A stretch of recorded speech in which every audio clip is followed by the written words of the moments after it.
Cars. People champion electric vehicles as the future of transportation. Clean, efficient, fast, environmentally friendly. But are they? What about other types of cars? Gas? Hydrogen? Something else? That is what my team will be exploring today.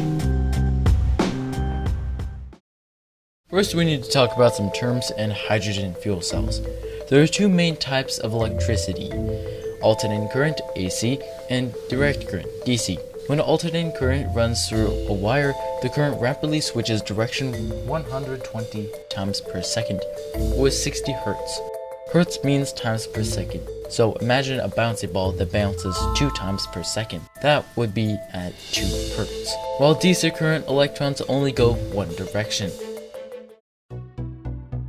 At first I thought hydrogen fuel cells store power, but they don't. They only convert hydrogen and oxygen into power and water. A lithium-ion battery works by using a positively charged anode, a negatively charged cathode, separated by an electrolyte. Keep in mind that electrons are negatively charged. A negatively charged object has more electrons. The battery moves positively charged lithium ions through the electrolyte from the anode to the cathode, creating an electric potential. Then electrons in the anode now flow through the external circuit to meet back up with the lithium ions. A hydrogen fuel cell is very similar to a battery. It works by having an anode, cathode, and electrolyte. Hydrogen flows into the anode, where a catalyst, usually platinum, breaks it down into 2 hydrogen ions and 2 electrons, which flow through an external circuit, while the hydrogen ions flow through the electrolyte to the cathode. In the cathode, the electrons, protons, and oxygen from the air react to form water, which is expelled.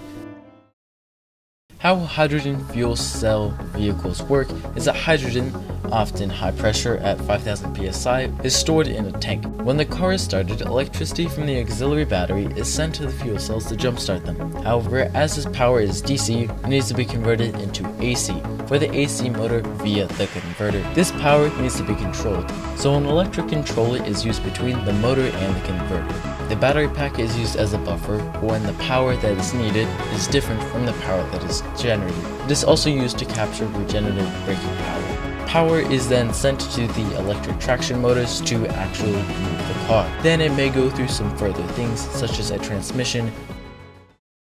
While many different materials are used in cars, the main culprits are stainless steel, lithium, graphite, cobalt, copper, carbon composites, rubber, potassium hydroxide, and more amounts of smaller materials. Stainless steel is often used as the structural material of the car, making the frame and chassis. Lithium is often combined with cobalt oxide to make an alloy that becomes the battery cathode. Graphite is also used as the battery anode. Copper is used to make electrodes in the fuel cells, batteries, and to make wire to carry electricity throughout the car. Carbon composites are used to make the high-pressure tanks that contain the hydrogen. Rubber is used for seals, gaskets, and other things needed to move, store, use, and manage hydrogen. Potassium hydroxide is used as an electrolyte to move hydrogen ions in the fuel cells. Now, for the sake of time, I will only be covering the mining of copper, cobalt, lithium, and steel. Now, all these things are metals, meaning they have to be excavated from the ground. The world's largest producer of copper is the country of Chile, which mines 5.3 million tons of copper ore per year. The largest producer of cobalt is the Democratic Republic of the Congo, which mines 72.1% of the world's cobalt. The Democratic Republic of the Congo has long been known for bad mining conditions, illegal mines, child labor, corruptions in government, cut corners, and many injuries and deaths. Back in December 3rd, 2025, 32 to 40 people died when a makeshift bridge collapsed after the miners tried to run when law enforcement arrived. The largest producer of lithium is Australia, which mines 48.78% of the world's lithium, and the largest producer of iron, which makes steel, and stainless steel, is also Australia, which mines 39% of the world's iron. Most of these metals are mined in open pit mines, where the mines remove the entire landscape, bulldozing trees, rocks, soil, and gravel, everything in between the sky and the ore.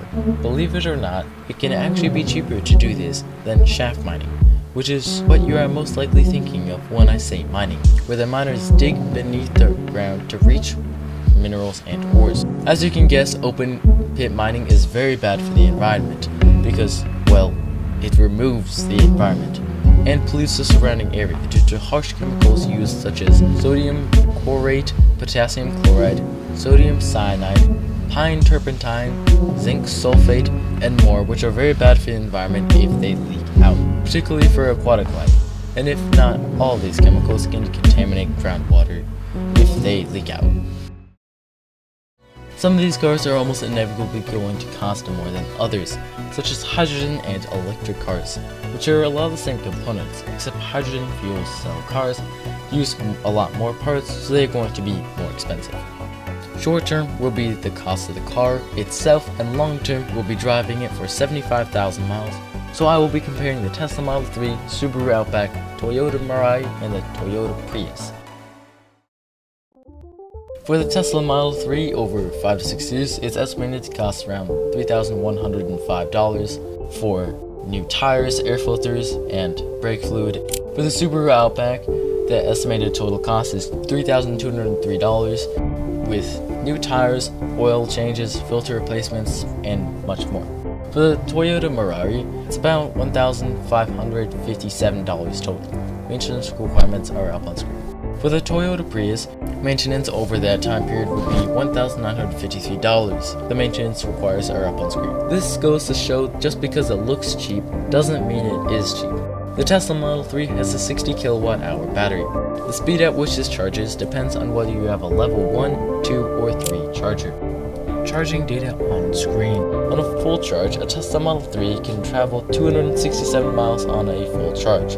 So that's about 4.5 to 9.3 cents of electricity per mile, with 75,000 miles costing the amount on screen. The Subaru Outback has a 18.5 gallon fuel tank. This car needs gasoline and gets about 414 miles on a full tank of gas. The cost of gas averages around $3 across the United States. This would be about 13.4 cents per mile. At 414 miles for 18.5 gallons gives us about 22.4 miles per gallon.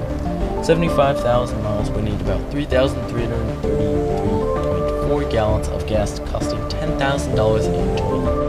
The Toyota Mirai has a fuel tank that can store 5.6 kilograms of hydrogen and gets about 357 miles on a full tank, meaning it gets about 45.9 miles per kilogram of hydrogen. But hydrogen costs around $30 to $36 per kilogram, with a per mile cost of 72 cents, making it 5.4 times more expensive than the Subaru Outback and 10.5 times more expensive than the Tesla Model 3 per mile. Driving 75,000 miles would cost $54,000.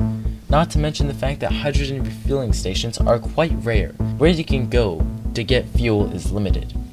The Toyota Prius has a fuel tank that can store 10.5 gallons of regular unleaded gasoline.